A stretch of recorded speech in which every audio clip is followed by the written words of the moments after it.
بسم اللہ الرحمن الرحیم۔ السلام علیکم ورحمۃ اللہ وبرکاتہ۔ آج ہم بات کریں گے خواب کے اندر اپنی بیٹی کو اپنے ہاتھوں سے ذبح کرنے کے حوالے سے۔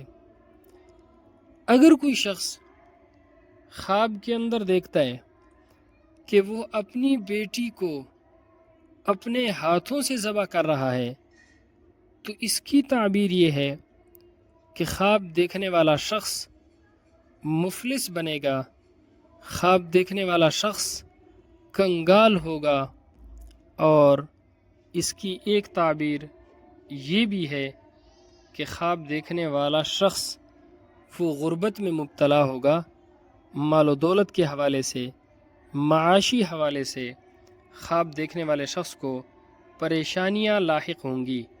اللہ رب العزت ہمارے خوابوں کو ہمارے لیے باعث خیر و برکت بنائے۔ السلام علیکم ورحمۃ اللہ وبرکاتہ۔